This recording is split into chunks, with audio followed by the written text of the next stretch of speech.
बिस्मिल्लाहिर्रहमानिर्रहीम। आज हफ्ते का दिन है, रमज़ानुल मुबारक की 25 तारीख और मई की 8 तारीख। ऑनलाइन इंग्लिश क्लास का आज डे 9 है। रूटीन के मुताबिक हम इसको सीखते हैं सबक को। सबसे पहले हम आते हैं ब्रिटिश अमेरिकन इंग्लिश क्या है, इनमें क्या फ़र्क है।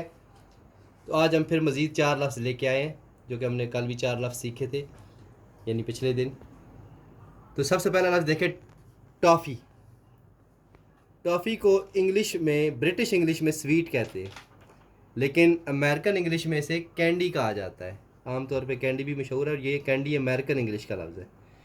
इस तरह ख़ातून का बैग, जो लेडीज़ बैग होते हैं, उनको ब्रिटिश में पर्स ही कहते हैं, लेकिन अमेरिकन इंग्लिश में उनको कहते हैं हैंड बैग।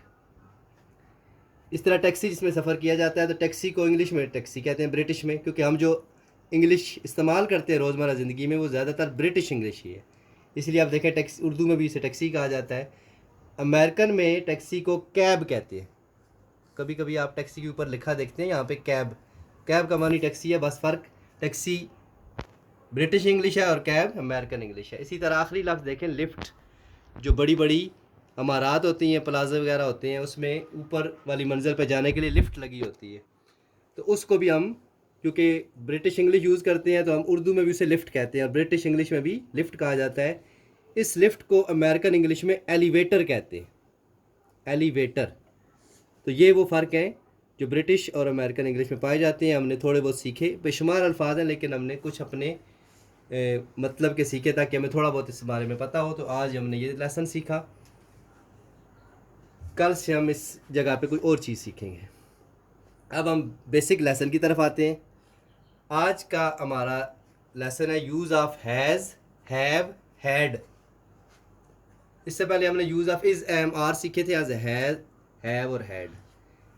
याद रखें, ये हैज़ और हैव जब इस्तेमाल होते हैं यहाँ पे, एक तो ये टेंसेस में भी इस्तेमाल होते हैं, वहाँ उनका इस्तेमाल सिर्फ हेल्पिंग वर्ब के तौर पे है, लेकिन यहाँ पे इनका इस्तेमाल है कि किसी चीज़ की मिल्कियत ज़ाहिर करना। क्या?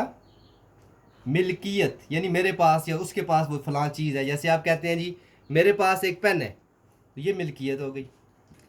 मेरे पास एक कलम है, मेरे पास एक किताब है, मेरे पास एक पेंसिल है। या फिर इसको यूँ कह सकते हैं कि मैं एक कलम रखती हूँ, मैं एक किताब रखती हूँ। ये लफ्ज़ पास इस्तेमाल कर लें या इस तरह रखती हूँ, रखता हूँ, तो ये मिल्कियत होता है। और मिल्कियत को ज़ाहिर करने के लिए हैज़ और हैव और हैड इस्तेमाल होता है। अगर वो मिल्कियत हो प्रेजेंट में, यानी आप कहें जी मेरे पास एक कलम है, ये प्रेजेंट की आप बात कर रहे हैं, तो या तो हैज़ आएगा या हैव आएगा। और अगर आप कहते हैं मेरे पास एक कलम था, तो ये आप पास्ट की बात कर रहे होते हैं और पास्ट में हैड आता है। ये नहीं सिर्फ है, कोई भी आ जाए तो हैड आएगा, हैड। मेरे पास एक कलम था, आई हैड आ पेन। और मेरे पास एक कलम है, आई हैव आ पेन। इतना ही फ़र्क है। अब हैज़ और हैव प्रेजेंट में दो होते हैं, आई और यू, और जमा के साथ हैव आता है। आई और यू अकेले हैं, लेकिन इनके साथ हैज़ नहीं आता। अकेले के साथ हैज़ आता है, लेकिन आई और यू दो ऐसे अकेले हैं जिनके साथ हैज़ नहीं बल्कि हैव आता है, और ज़्यादा लोगों के साथ भी हैव आता है। तो कुछ 2-3 जुमले देख लें। जैसे आप कहते हैं जी, इसी कलम का बना लें, मेरे पास 2 कलम थे। कलम यानी पेन। तो क्या बनेगा इसका जुमला इंग्लिश में? आई हैड, पास्ट है, 2 पेन्स। सिंपल जुमला। इसी तरह अगर आप कोई और जुमला बनाना चाहें, मनफी वाला फिक्रा बनाना चाहें, मेरे भाई के पास मेरी किताब है, ये जुमला कैसे बनेगा? अब ये पास के लिए, यहाँ पे पास मिल्कियत है और मिल्कियत के लिए हैज़, हैव और हैड। अब पहले आप ये देखेंगे ये प्रेजेंट है या पास्ट है। वो पास्ट था तो हैड आया, ये प्रेजेंट है, किताब है। प्रेजेंट में दो आते हैं, या हैज़ या हैव। तो मेरा भाई चूंकि अकेला है, एक बंदा, तो एक के साथ मैंने बताया कि हैज़ आता है सवाई आई और यू के। My brother. अब अच्छा इसमें नहीं कर लेते ताकि नहीं वाले फिक्रे भी आ जाए। मेरे भाई के पास मेरी किताब नहीं है, ताकि ये नहीं नॉट वाले भी सीख लें हम। My brother had, sorry had नहीं क्योंकि ये प्रेजेंट है, क्या आएगा, has. My brother has not my book. ये लें जी, जुमला बन गया। अगर यहाँ होता ना मेरी किताब है तो फिर ये नॉट ना आता, my brother has my book. अब आ गया my brother has not my book. और आखिरी जुमला लिखते हैं सवालिया फ़िक्रा। जैसा कि मैंने आपको कुछ दिन पहले एक चीज़ सिखाई थी, याद होगी आपको, कि अगर वो सवालिया फ़िक्रा हो तो हेल्पिंग वर्ब शुरू में आ जाता है, याद है ना। तो उसकी एक मिसाल सीख लेते हैं। क्या तुम्हारे पास 2 कमीज़ें हैं?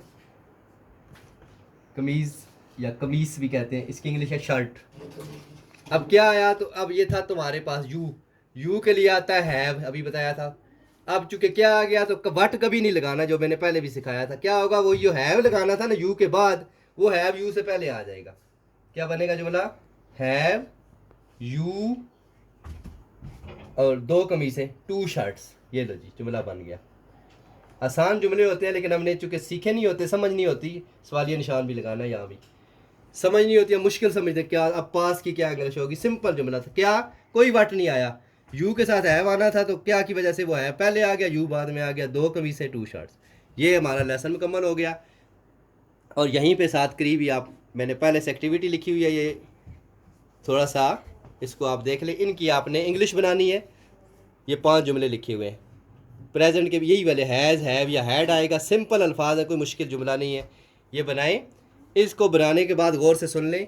आपने ये काम